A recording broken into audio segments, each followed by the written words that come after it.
Welcome to Across the Park podcast, the only place you can hear banter and debate weekly from both sides of Stanley Park, whether it be blue or red. Sponsored by Their Clothing and Camper Kings Northwest.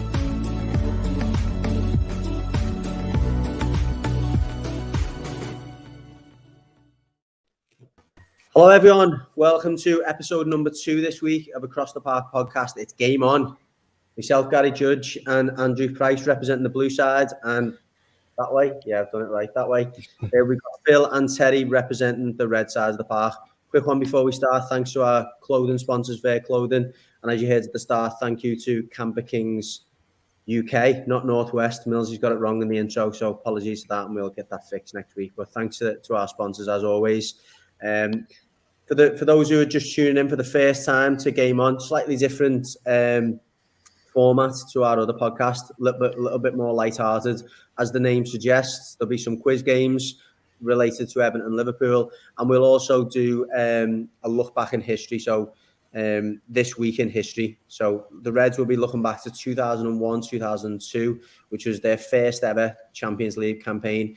The Blues will be looking back to 2011 when the Blue Union, or the Blue Onions, as I used to call them, were protesting to try and get Bill Kenwright out of the club. So we'll be looking at the context of that and obviously, you know, where we are now compared to that moment in time. We will be starting first, I think, with a new quiz game. Is that right, Phil? Yeah, it's a new little game we're trialing. It's called How Well Do You Know Your Neighbour?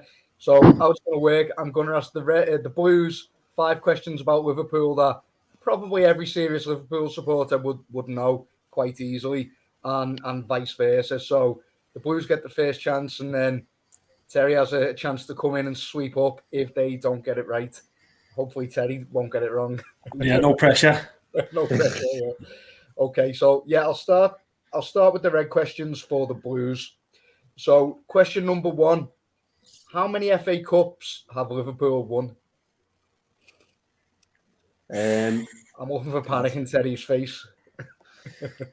They're obviously up there. Have they won more than, I think, Arsenal? Arsenal, yeah, I think Arsenal are the most, aren't they? And like Tottenham and Chelsea have won a fair few as well. They're probably all. I don't think Chelsea are quite in double figures, are they? I wouldn't say Liverpool are in double figures. I think they are. Do you? FA Cups? I think so, yeah. If they're not, they're certainly very close. Saying that, no, maybe not. No, I don't think they are actually. I'd go 8. I think they've won about 3 in our lifetime, haven't they? We've got 5. They probably won similar amounts as us going into the 90s, didn't they? Maybe 6, maybe one more. Yeah, go on. I'll say 8 or 9. 8. 8. Go on, Terry, you'll be able to tell us. Can you tell them? I think it is 8.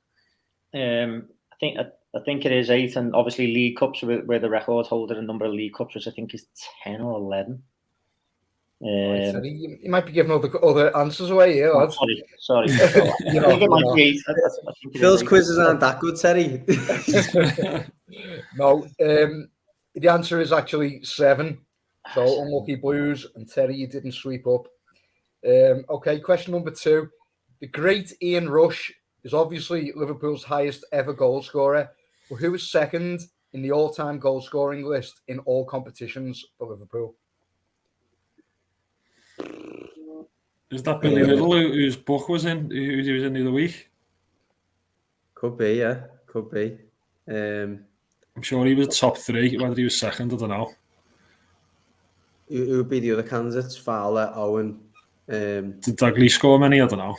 Yeah, he scored a few. I think he was up there. He wasn't as prolific, was he? He was probably a greater player than maybe a goal scorer. I don't know. I would probably say so. Do you want to go with that then? Go with your gut then, if you think that's probably quite topical, isn't it? Isn't it? Book coming out very soon, or maybe I think it's out already, isn't it? Is it? Go on then. Let's say Billy Little. Just based on the fact we spoke to the author of his book. Blues, unfortunately, you're not right, but it was a good guess. Billy Little's right up there. I think he is top 3, actually. Certainly top 4 or 5. But it's not Billy Little in number 2. Terry, do you know? Roger Hunt. It is Roger Hunt. It is, yeah. Didn't even get Never got mentioned. that. No, I was thinking a mention of us, yeah. Nah. Certainly way beyond our It's generation. interesting, isn't it, to see what they know? It's mad that he doesn't get a mention though, because he's like, It is. you know, if you think about England's it, legends, even yeah. England, you know what I mean? Yeah, if you're talking about England, then you would resonate because I'm obviously a bit more probably in touch with that side of it. But yeah, Yeah, it is weird. It's a weird one. Okay, number 3. Who is Liverpool's most expensive ever signing? But not only that, how much did Liverpool pay for him? So is it? What do we get? 2 points for this? No, you've got to get both for 1 point. Who is Van the Dijk, isn't it? Van Dijk 75, isn't it? Wasn't it? How much was Alisson? Don't know. I don't think he was as expensive as Van Dijk, though. Yeah, 75 million Van Dijk. Bingo? 75 million Van Dijk. Well done, boys. It's 1 out of 3. But how much do we know? How much Alisson was? Alisson like 60 million? 65. 65, I think, wasn't it? Or He 64. was 65. Second most expensive signing. Okay, so who has made the most appearances in all competitions for Liverpool?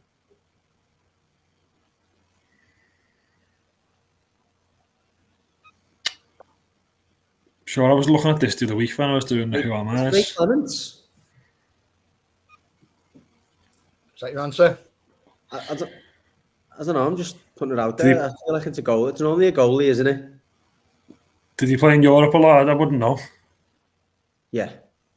Did he? I don't know. That's how much I know about Liverpool. Yeah, I feel like there's something telling me. Telling me it's Ray Clements. Yeah. Go on. All right. A good guess, Judge. Definitely a good guess, but unfortunately, no cigar. Terry? Is it Ian Callaghan? It certainly is, yeah. 850 something appearances, is it? 857. Very good. Okay, and the last one, see if we can make it 2 out of 5. Who has scored the most goals in European competition for Liverpool? I'd say Gerrard. Yeah. Yes. Would you? Yeah. Yeah. It is. It is Steven Gerrard. You Is think it? about, like, it's surprising a little bit because you think about all the European Cups Liverpool won in the 80s, but you just When is games. Champions League? Group games and all that. That's what I was thinking. Yeah. Gerrard scored 41 goals and 130. Salah's second with 31 and 50. And even the likes of Ian Rush is down in 5th place with only 20 in 38. But he's played less games than even Salah, Ian Rush. Just shows you the difference in the competitions now. Yeah. But, okay, Terry, we'll move to you. So what do we get there? 3? 2, 3. 2. Oh, we got Van Dijk, One, didn't you? Van Dijk and Gerrard. Oh, Van Dijk and Gerrard, yeah. 2. 2 out of 5. 2 out of 5. Right, Terry, 2 to beat. Well, first Everton question, and you need all 3 here. I'm not asking for prices, just who are Everton's top 3 most expensive signings? You need all 3? Yeah. No Harsh, prices, though. Harsh, this, isn't it? Like, so I've got to name 3. The top 3. They had one with We had to get the price, but it was fairly recent, weren't it? I mean, they're all going to be recent, aren't they? I think I thought it's not that hard to work out. No, Richarlison must be up there. No particular order, yeah. Yeah, no particular order. Gylfi Sigurdsson. 2 out of 3. And who would be the third? We also just wasted a load of money on. Yeah, just that's a different question, though. The Blues definitely know this. I think I do. Yeah, I think I do. I'm not 100% certain. I'll confer with Pricey, though. I've got a couple in my mind that I think like pay quite a fair bit for him. I'm going to have to push you for an answer, Terry. Terry, we're on the clock here, Terry. Michael Keane. No, unfortunately, it's not him. Unlucky. Blues. I'll go Obi. Alex Iwobi, yeah. Oh, yeah. Whoa, easy one, that. Yeah. It's Lukaku. Ooh. Oh. But no, it wasn't. It wasn't. Look, I wasn't. Lukaku was 28, wasn't he?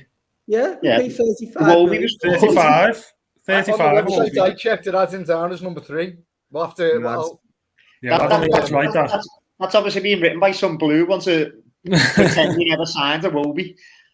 I'm sure Lukaku was 28 and Iwobi was 35. Yeah, that's right. 28 Lukaku was no more than 30. What have you got down for Lukaku? How much, Bill? I didn't write the prices down.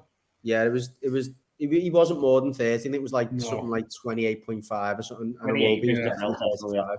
Unless they come by like what we paid up front and it's rising to 35, I don't know.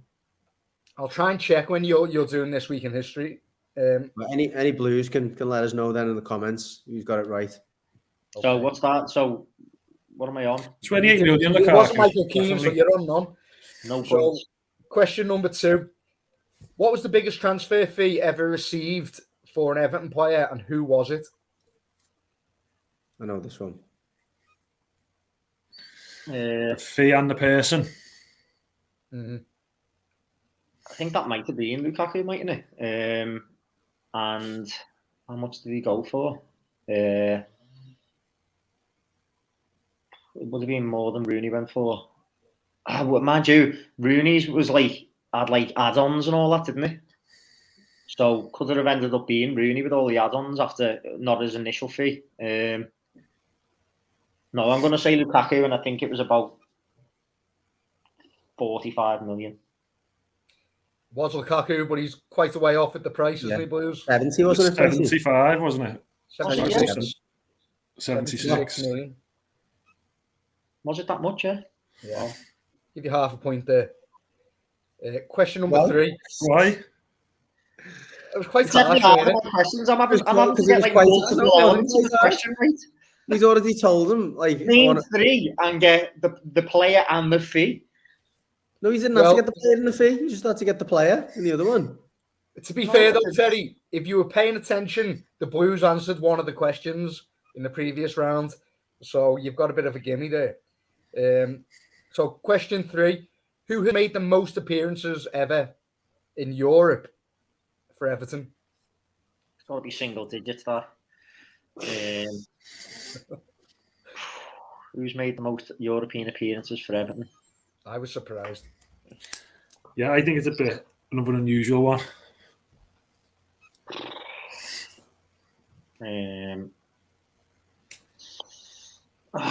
God.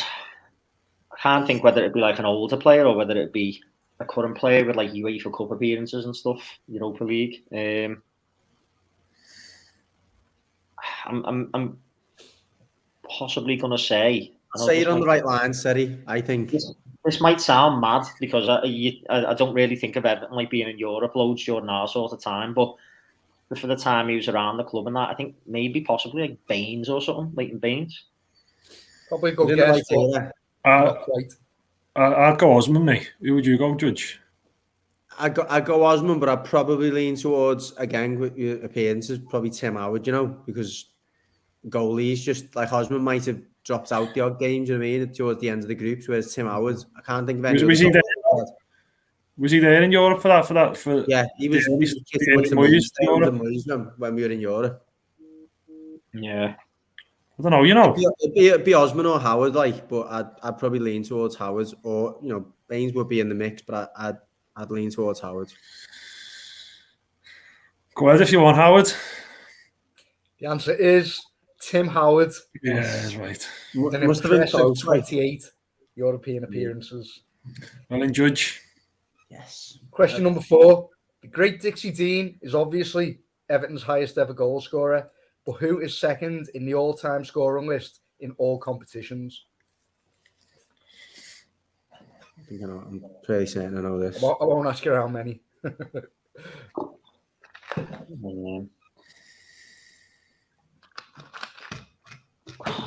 God.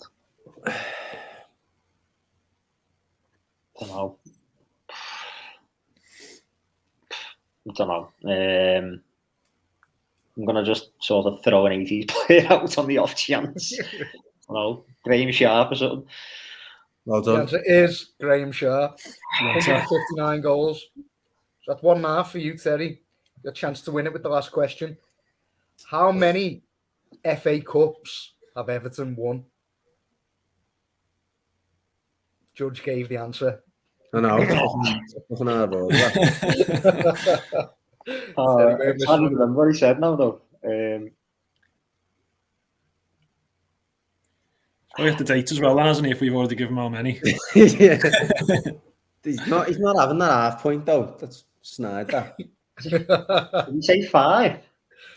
Is that your answer? Yeah. Oh, a controversial result. It is 5. Has Terry won by 2.5 to 2? Do we I'm need not a having that recount? half point. That's No. Listeners, you decide who won.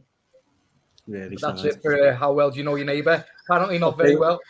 Yeah, well done. We are going to move into this week in history. Before we do, just massive commiserations to Gary Stevens and his family. He lost his son, unfortunately, in the last 24 hours. So, again, to all the Stevens family, our hearts go out here, and horrible loss for everyone. Moving on, we'll start with the Blues. So, Pricey, with this week in history, we're going to take it back to 2011, which. Despite the fact David Moyes was at the helm at the time and was doing his very best, we had protests, fairly significant protests this time 10 years ago from the Blue Union, who were heading away in terms of trying to get most of the board removed, in particular, trying to get Bill Kenwright to sacrifice his shares and ultimately sell the club.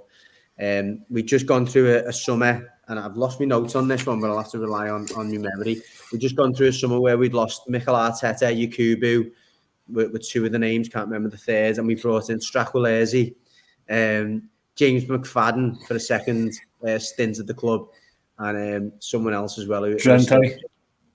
Royston Drenthe on loan. Yeah. It was a little bit more exciting, but again, it was a bit of a...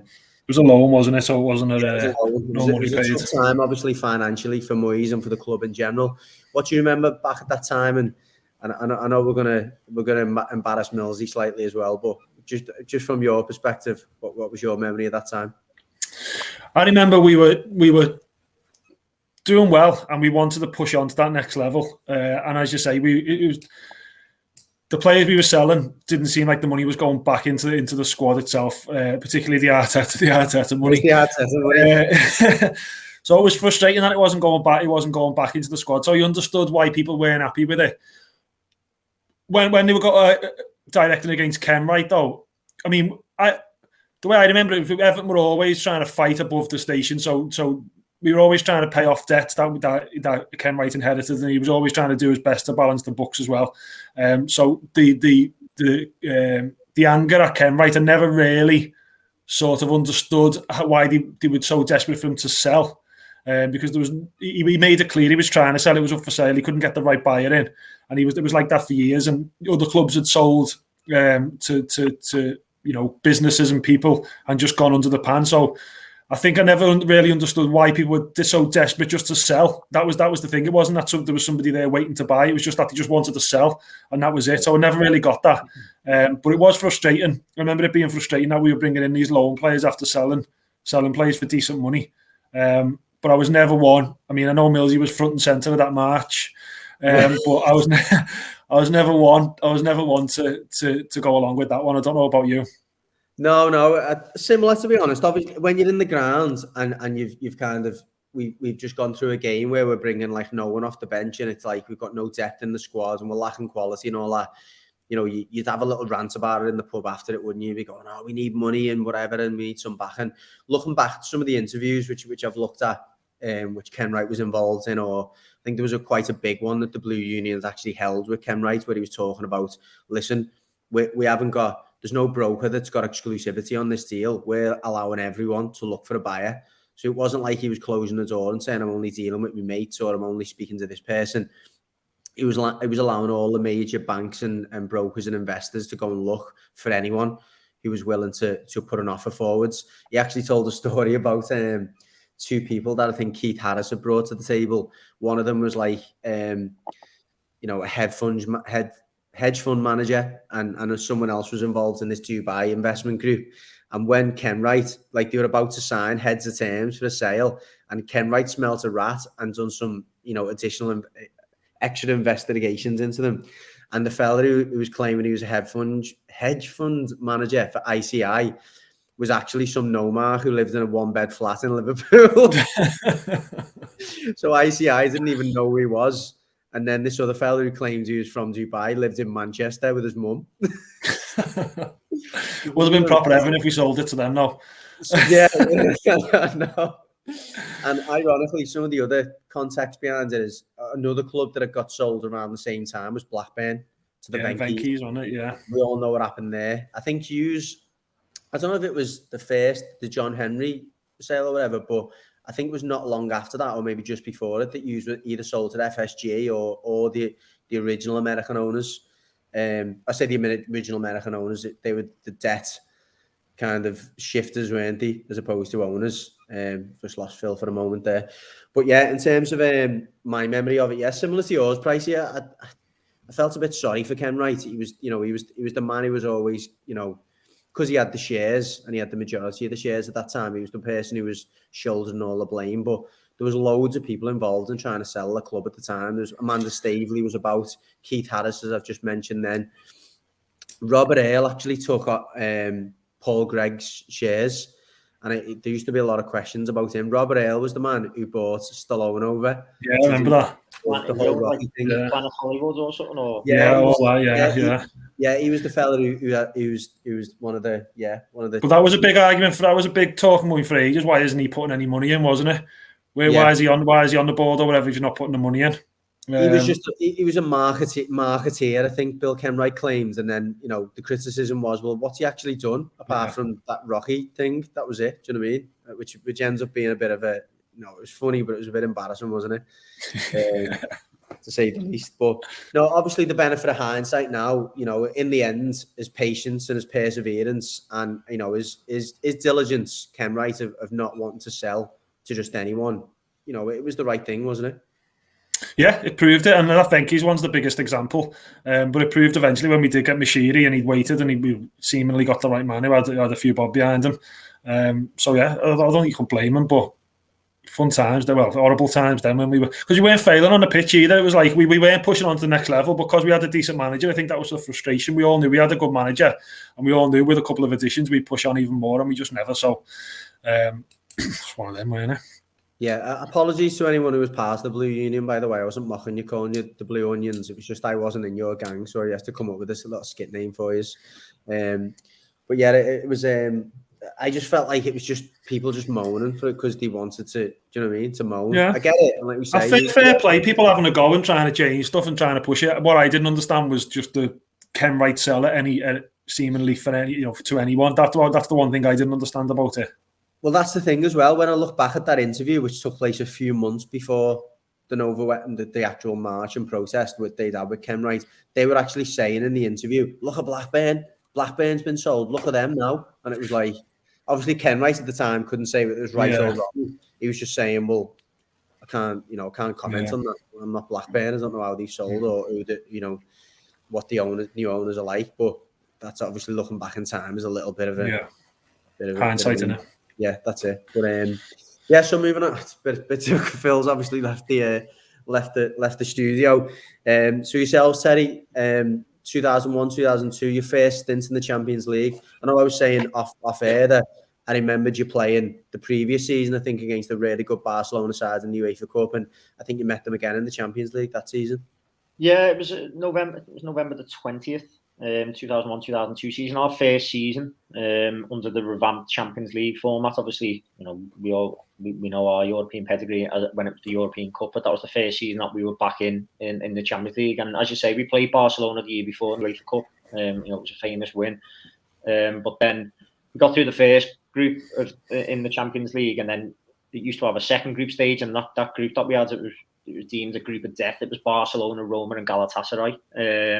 Really, really tough group. And I think it was the first group game, the first or the second group game.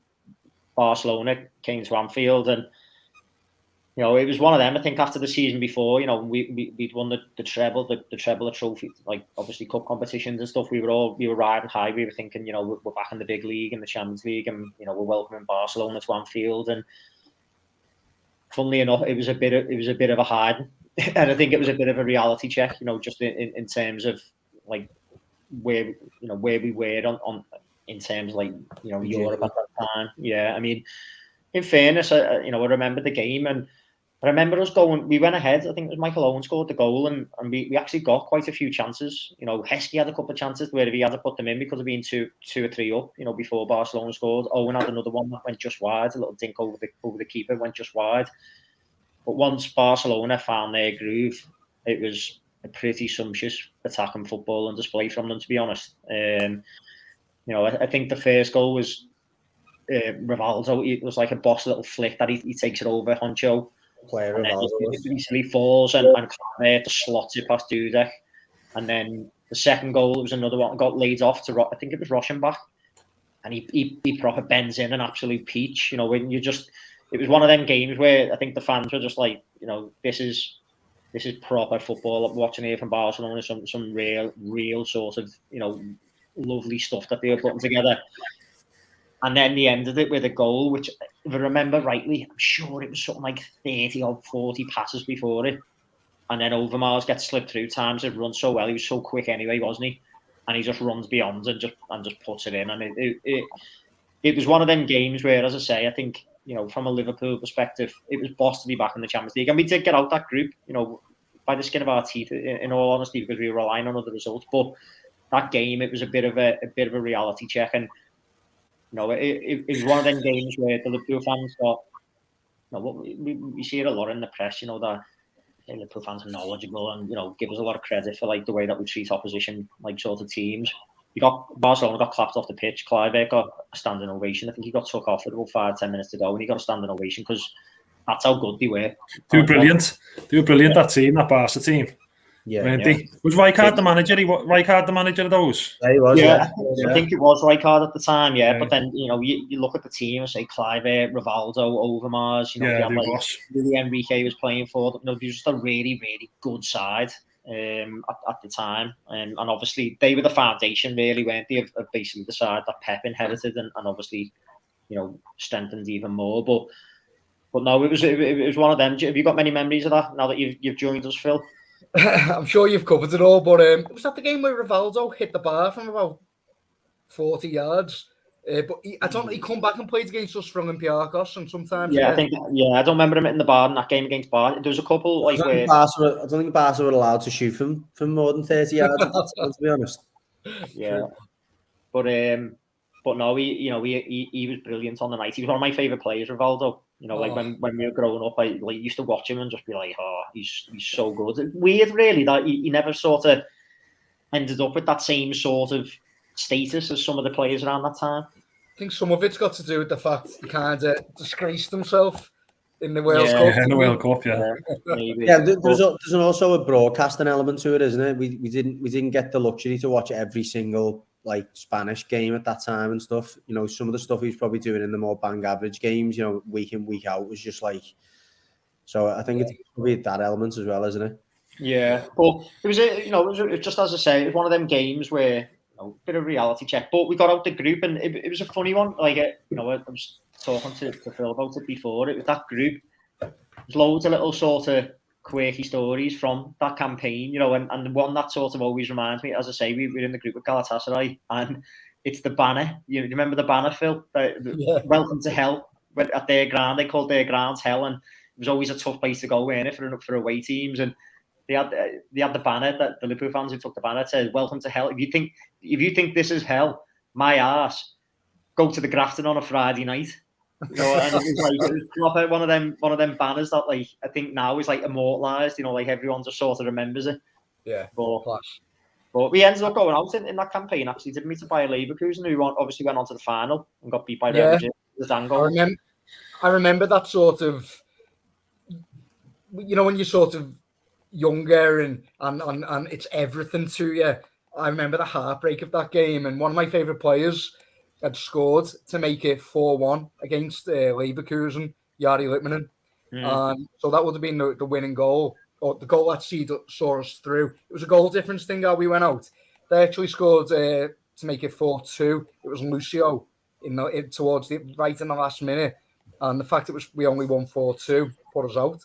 Yeah, it's about, you know, I say it was a reality check, but, you know, about where we were in terms of, like, you know, at the time, European sort of pedigree. But to go out to the eventual finalists. You know what I mean? It wasn't actually the worst campaign, really, was it? When you think about it that way, but on the night of Barcelona, it was a bit of a lesson. Yeah. But yeah, that's, as I say, it was this week in history in 2001, 2002. Okay, on to you, I think, Pricey. Yeah, Sam. Just want to say massive congratulations to one of the Blues, Millsy. His wife gave birth to their second child on Sunday, was it? Sunday? Saturday night, yeah. Rolls into it. So congratulations to Millsy, little girl. So looking forward to welcoming him back to the show next week, I think. Yeah, sent us a picture of her in the first Everton kit yesterday as well. Straight away. Already, yeah. Funny. Straight away, 3 days born, and she's in her first Everton kit. It's all good, isn't it? Confined to a life of suffering. Yeah. Right, I will do Who Am I? So I've got Everton player and Liverpool player. I'll ask 5 questions or 5 facts about the player, each getting easier with every fact, hopefully. So the Reds will try and have a go at answering a red, and then the Blues will have a go. Blue, sorry, and Judge will have a go at. Yeah, there's a red. Reds answer the red, blue answer the Reds blue. answer the red, blue answer the blue. And hopefully if they can get it within 5, all good, and they get a point. If not, the other blue or the other side can have a go. So I'll do the red first for the Reds. So I've got a difficult one and an easy one. So I'll only do one. So I'll go for the easier one, hopefully. So this person. Is this a red for the blue? This is a red for the red.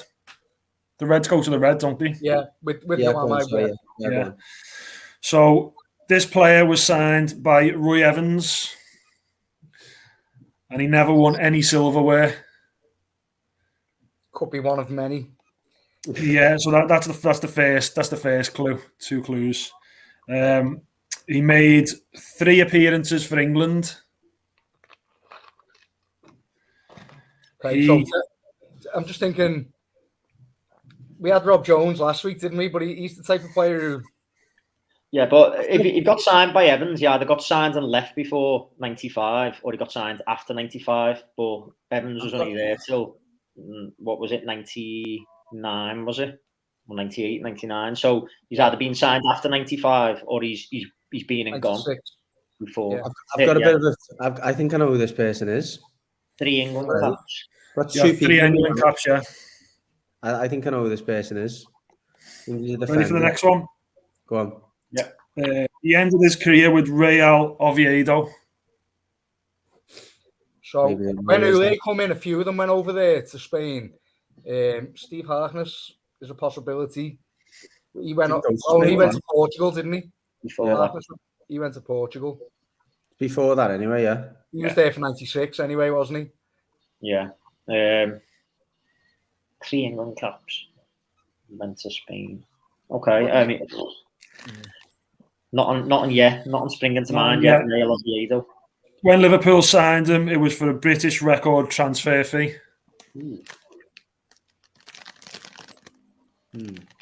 What the hell? My guess was gone. Okay, that's John Scales. I can give you 6. That was really my guess. Not John Scales. I can give you the price as a sort of it. I can give you the fee as a sort of an extra thing. But I think you'll get it if I give you the fee, to be honest. Hang on. That wasn't a guess, John Scales. I was just talking to Terry. I'm sure Scales signed under Souness. What about Stan Collymore? Did he play for England? Yeah. I think he did, didn't he? Maybe more than 3 caps then. Yeah, definitely. We signed him for 8.5 million. It was a club transfer record. Yeah. Actually, no. My first game was New Year's Day, 1996. I think it was. This isn't about you. Collymore scored 2. So that means he was there for the FA Cup final, doesn't it? So I'll give you the last clue. Oh, we didn't win. We didn't win 96. 95 was the League Cup. Yeah. Was what I was saying. Yeah, Collymore. It's Collymore. Famously went out with Ulrika Johnson. He played more than 3 games for England. Yeah, 3 appearances for England, yeah. I had that in there. Yeah, at first I was thinking Julian Dix. I was thinking John Scales. And then Dix was a soonest sign as well, I think. Yeah, I think he was. Yeah, probably was. Yeah. Well done, Phil. Phil got after 4. Collymore, did you say he ended up at Real Oviedo? Yeah, ended his career at Real Oviedo. So you all thought that I said he signed from Liverpool to Real Oviedo. Yeah. That's not what I said, is it? I call him what? Always listen to the question. By the way, everyone, these two intermissions don't know how to listen to a question. Right, Everton 1 to the Everton fan. Played for Everton between 2004 and 2011. Okay, so it's okay. So it's Enzo Moyes, starting Martinez. Go on. Played a total of 60 times for Everton, but only made 8 league starts and scored 9 goals. What? Sorry, played 60 times. Played a total of 60 times for Everton, but only made 8 league starts. And in total, he scored 9 goals. So he's a striker who'd come off the bench quite a bit. A kind of Joe Max Moore-esque, but obviously later. I've got a feeling many appearances over like 8 years? Was it 8 years? Oh, he's obviously a sub, weren't he? Coming off the bench a lot. Okay, go on. Finished his career at Tranmere Rovers. There's a few who finished their career at Tranmere Rovers in the generation before, like Rideout and bloody Stuart Barlow and that, but finished the career at Tranmere. Could have been a goal. No, couldn't be a goalie. What's a Tranmere? Impressive, 9 and 8 for a goalie. It wouldn't be anyway. Goalies making like 54 substitutes appearance. Can you keep it on last 10 just to shore it up? That's David Moyes stuff. That. Yeah. Am I allowed to guess? Yeah, I'll give you what. Yeah, if you want. I can't say the name now. Give Judge's got 5 chances. All right. Okay. Scored his first Premier League goal before he signed a professional contract. Okay, so he's come through as a... I think I know who it is. Do you know it, Terry? All right, fair enough. Not James Vaughan. James Vaughan, is it? James Vaughan surely started more than 6 games. Is it Vaughan? Started 8 league starts. 8 league starts? Yeah, 60 times. It played 60 games in total. Scored 9 goals. Scored 9 goals. Who's James Vaughan then? Is that what you're saying, Terry? You're saying someone different? Someone different. So he is still the Premier League's youngest ever goal scorer. Oh, I know. So it is James Vaughan. Well done, Judge. Who was you going for, Terry? I thought it might have been Gosling. Yeah, that's what I was thinking. I said I know. How many Gosling stories? He didn't score loads. We signed him as a pro though from Plymouth. Yeah, he came. He didn't come through the ranks. Got us Gosling. Sorted, done. 1-1. I'm actually surprised he only started 6 league games. That's mad. That 8 league starts. 8, sorry, even 8. Yeah, that's nothing, is it? No. What did he do after? Injured loads, wasn't he? Yeah, he was. He went to like Birmingham and just kept going down the leagues then. Again, never played that many games for anyone. He probably played more games for Tranmere in the end than he did for us. Mm-hmm. Just that injury prone. It was a shame because he was a good player when he used to play. Yeah, he was. So that wraps it up. 1-1. Are we having a tiebreaker? Are we? We'll leave it at that 1-1. No, that's it. And I think that concludes game on for us. So again, thanks everyone for tuning in. Please don't forget to subscribe if you haven't already. It does make a difference to us. Numbers have gotten a little bit slow on the subscriptions over the last few weeks. We were flying and we've slowed down a bit. So please subscribe if you haven't already. And yeah, back in action this weekend, both clubs. So next week we'll be both reviewing games and preview games. Look forward to having you on the next show. Take care.